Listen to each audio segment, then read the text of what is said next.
Assalamualaikum warahmatullahi wabarakatuh. Perkenalkan, nama saya Luktiano Farin.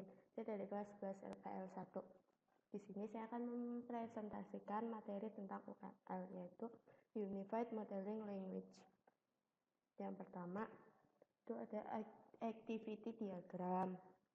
Itu tuh versi UML untuk sebuah flowchart. Activity Diagram digunakan untuk menganalisa proses. Sebuah activity diagram bukan sebuah tool yang sempurna untuk menganalisis masalah dari sistem. Terus tool itu untuk menganalisis pemrogram tidak ingin untuk memulai memecahkan masalah di level teknis dengan membuat kelas. Tetapi dengan menggunakan activity diagram untuk mengerti masalah dan menyaring proses yang terdapat dalam sistem. Terus kemudian ini ada simbol activity diagram. Nih, yang pertama namanya activity. Ini keterangannya itu untuk memperlihatkan bagaimana masing-masing kelas antarmuka saling berinteraksi satu sama lain.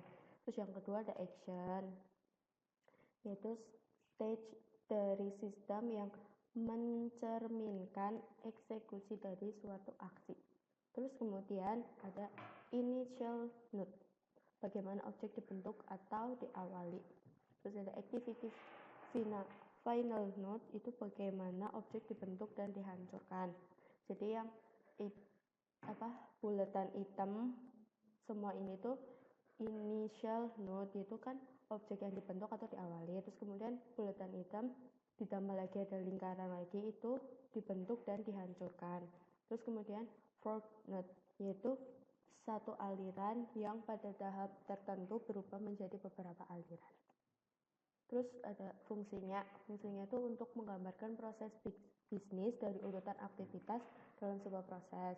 Terus kemudian ada struktur diagram, ini mirip flowchart atau data flow diagram pada perancangan terstruktur, jadi mudah dipahami. Terus kemudian activity diagram dibuat berdasarkan sebuah atau beberapa use case pada use case diagram.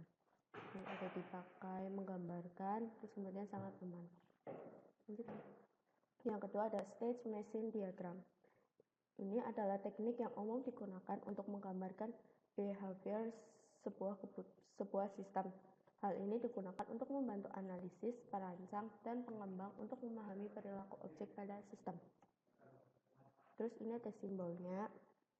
Simbolnya ini yang pertama yaitu untuk stage digambarkan berbentuk segi empat dengan sudut membulat dan memiliki nama sesuai kondisinya saat itu.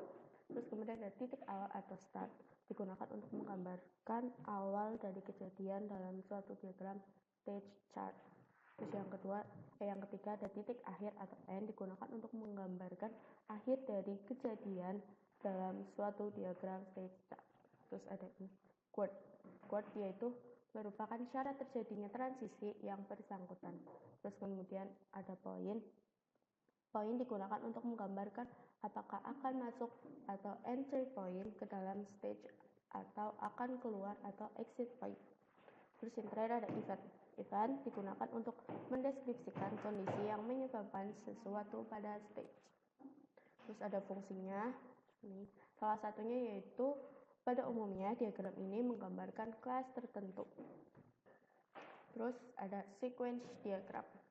Ini adalah suatu diagram yang menggambarkan interaksi antar objek dan mengindikasikan komunikasi di antara objek-objek tersebut. Diagram ini menunjukkan serangkaian pesan yang dipertukarkan oleh objek-objek yang melakukan suatu tugas atau aksi tertentu. Ini contoh simbolnya. Yang pertama ada lifeline, objek entity antarmuka yang saling berinteraksi. Ini gambarnya persegi panjang, kemudian ada titik-titik ke bawah. Terus ada message. Message ini spesifikasi dari komunikasi antar objek yang memuat informasi-informasi tentang aktivitas yang terjadi. Terus kemudian ada message lagi, tapi message yang pertama arah panahnya ke kanan, kemudian message yang kedua arah panahnya ke kiri. Buat message yang kedua yaitu spesifikasi dari komunikasi antar objek yang membuat informasi-informasi tentang operasi yang terjadi.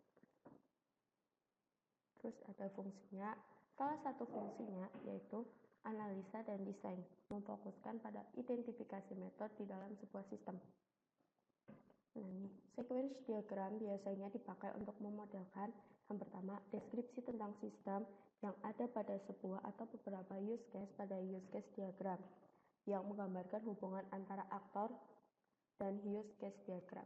Kemudian yang kedua, logika dari metode atau operation, function, sama prosedur.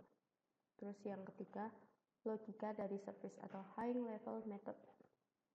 Terima kasih.